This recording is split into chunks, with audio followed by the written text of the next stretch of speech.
Hola mis queridos amigos, nuevamente con ustedes su doctor Tigrel, que ronca en esta negra noche neoliberal latinoamericana, sudamericana, ecuatoriana, un consejero de internautas que hoy día les va a hablar acerca de lo que está sucediendo con la justicia en Ecuador cuando se tiene que dictar la sentencia de casación en el juicio de sobornos que significa la posibilidad de una prisión para el expresidente Rafael Correa, prolongación de la prisión para el presidente Jorge Glass, que se encuentra ahí en la cárcel, y para sus más cercanos colaboradores, incluyendo algunos empresarios. La acusación fundamental que versa esto es que en el gobierno de Rafael Correa, entre los años 2012 y 2016, el movimiento Alianza País, que entonces lo dirigía Doris Solís, recaudó fondos para la campaña electoral específicamente la campaña electoral de Lenín Moreno, mediante un acuerdo con ciertas empresas que daban dinero para la campaña a cambio de la seguridad de que serían consideradas para la construcción de obras que se realizaran en el gobierno, específicamente del gobierno de Lenín Moreno. Porque el dinero y la recaudación de fondos específicamente no es para eso, pero se quiere culpar también de que se consiguió fondos para hacer algunas otras cosas, como por ejemplo las zapatinas. Pero específicamente los fondos los manejaba el actual director de Alianza País, que era el ex prefecto, y fue prefecto de Pichincha, en ese momento era prefecto de Pichincha, pero ya estaba dentro de la campaña de Lenín Moreno y era el director del partido Alianza País. Recordemos una cosa muy importante. El Consejo Nacional Electoral, el Consejo Nacional de la Judicatura, Consejo Nacional de la Judicatura, repito, se conforma, al igual que el Consejo Nacional Electoral, a partir de una consulta popular. En esa consulta popular del año 2017, en la que se hacen un montón de preguntas, empezando por una pregunta que evidentemente todos iban a contestar sí, y era: ¿quiere usted que los delitos por violación de niños que cometen los profesores en las escuelas, colegios y universidades de este país queden en la impunidad? Esa era la pregunta. Y a partir de eso, todas las demás preguntas eran lo que se llama preguntas capciosas. Es más, algunas preguntas tenían un anexo que los votantes tenían que leer para saber por qué votan. Pero los anexos no estaban a la mano de los votantes y se suponía que ya habían leído el rato de votar. De esta manera, y con la ayuda de una empresa transnacional de Inglaterra, que había ayudado a Macri y que había ayudado después ayudó después a Bolsonaro, y aquí vino a ayudar en estas elecciones, que se llama Cambridge Analytica, se logró hacer todo un bombardeo mediático a cada uno de los correos y a cada uno de los Facebooks y todo lo que son redes sociales, para conseguir una votación del sí sobre el no. Rafael Correa defendía el no. Entre las cosas que también se hacían era, por ejemplo, quitar lo que era el linchamiento mediático, quitar la ley de herencias, quitar el impuesto sobre las tierras y propiedades que eran revendidas, que se compraban y se revendían inmediatamente y que estaban junto a las grandes obras de Rafael Correa. Y así se hicieron algunas trampas, pero la más importante es la conformación del Consejo Nacional, del Consejo Interino de Participación Ciudadana y Control Social. Este es el quinto poder del Estado. En el Ecuador hay 5 poderes: el poder ejecutivo, legislativo, judicial, electoral y el poder de transparencia o control social. Este poder de transparencia, antes de esta consulta popular, era nombrado por los, se llaman actores sociales. Las organizaciones sociales nombraban gente y esta gente se encargaba de nombrar principalmente a los miembros del Consejo Nacional Electoral, a los jueces de la Corte Suprema de Justicia, a los jueces de la Corte Constitucional, a la fiscal o al fiscal general de la Nación, al procurador general del Estado y además a los que eran los directores de los órganos de control: la superintendencia de compañías, la superintendencia de bancos, la superintendencia de comercio justo y la superintendencia de telecomunicaciones. Con esto se logró crear un organismo interino en el cual Lenín Moreno tenía el derecho de colocar a los miembros de ese consejo interino. Ya no era nombrado ni por votación popular ni por las organizaciones sociales, sino que el presidente tenía derecho a enviar una terna y de esa terna se tenían que elegir para cada uno de los cargos los miembros del Consejo Interino de Participación Social.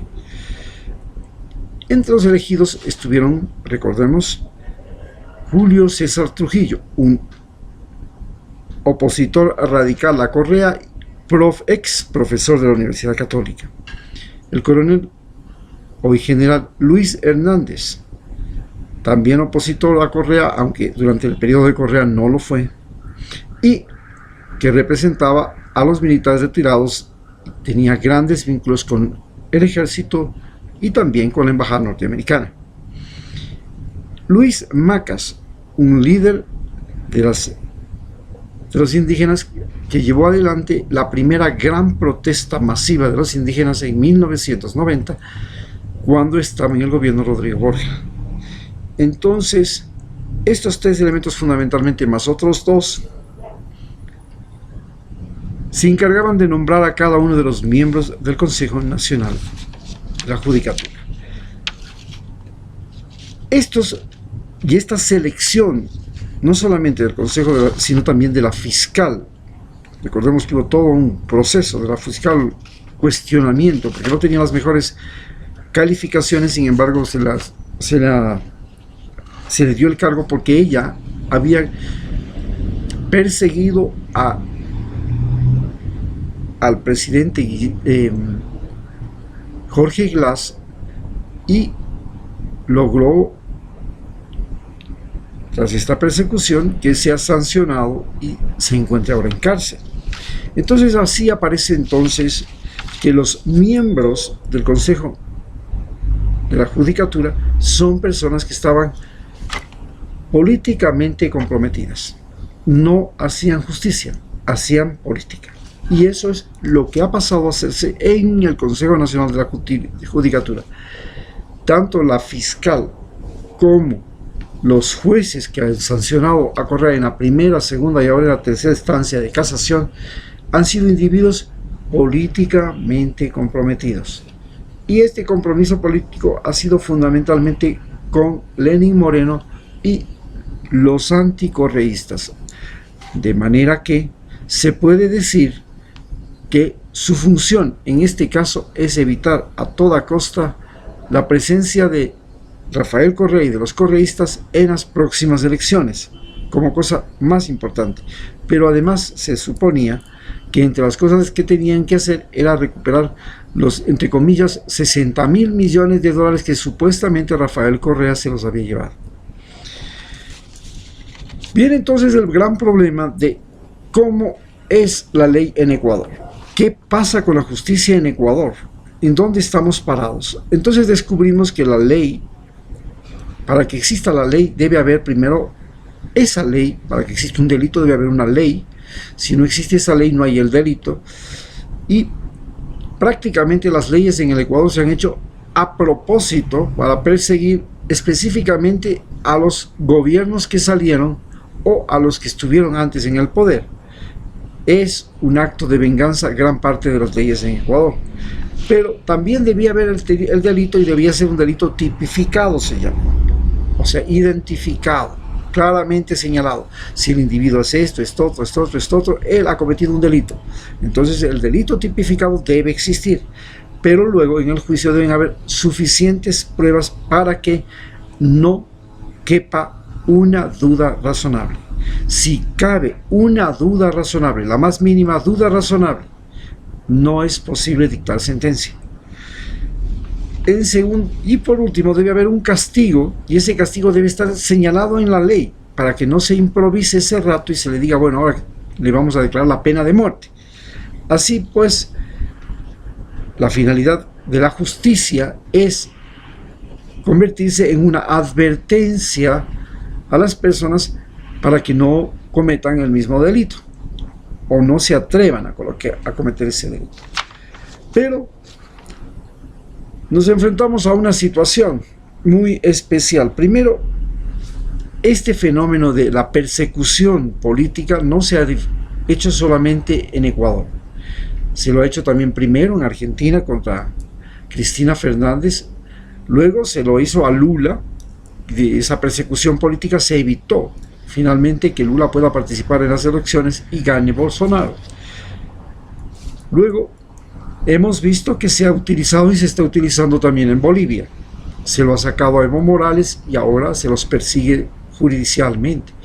Y en Ecuador llevamos ya 3 años de persecución política a todos los seguidores del gobierno anterior que no se pasaron a la línea de Lenín Moreno.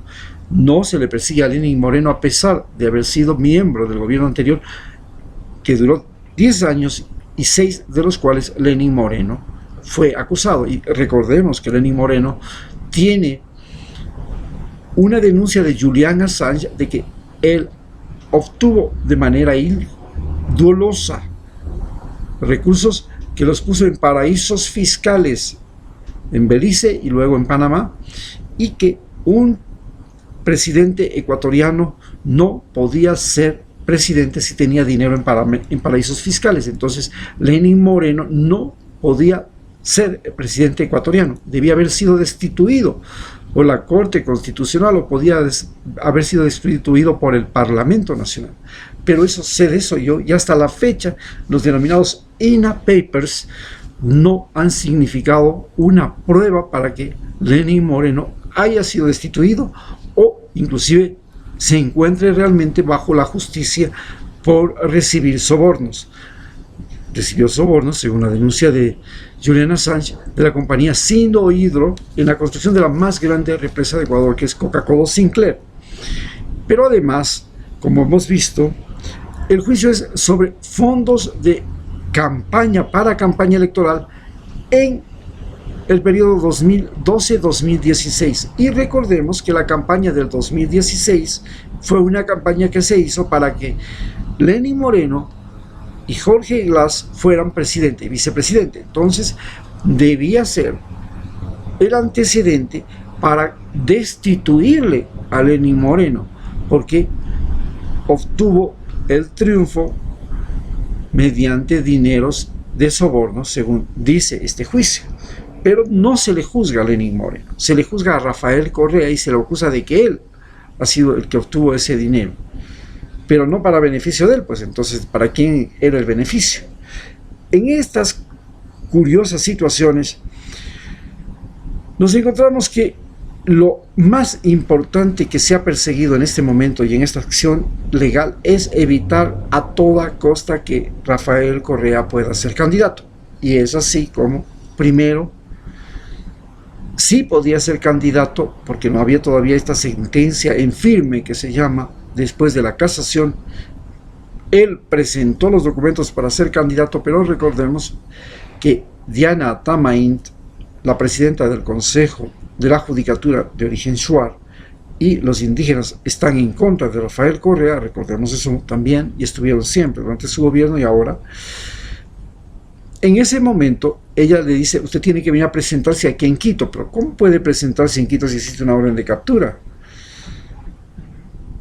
entonces no se le permite presentarse y de esa manera se hace el truquito para evitar su participación. Pero evidentemente lo más importante es evitar su participación y de una manera total señalarlo como delincuente para que no pueda ganar las elecciones y la gente pueda señalarle con el dedo el rato de la votación, decirle no, yo no voy a votar por un tipo que ha robado, que ha recibido sobornos, que es el expresidente Rafael Correa, ni tampoco por sus colaboradores, porque también son unos pícaros. Esa es la función más importante de esta sentencia, desprestigiar a Rafael Correa y sus seguidores. Por tanto, la justicia que se está aplicando, lejos de ser una justicia equitativa, es una justicia politizada, tiene un fin político.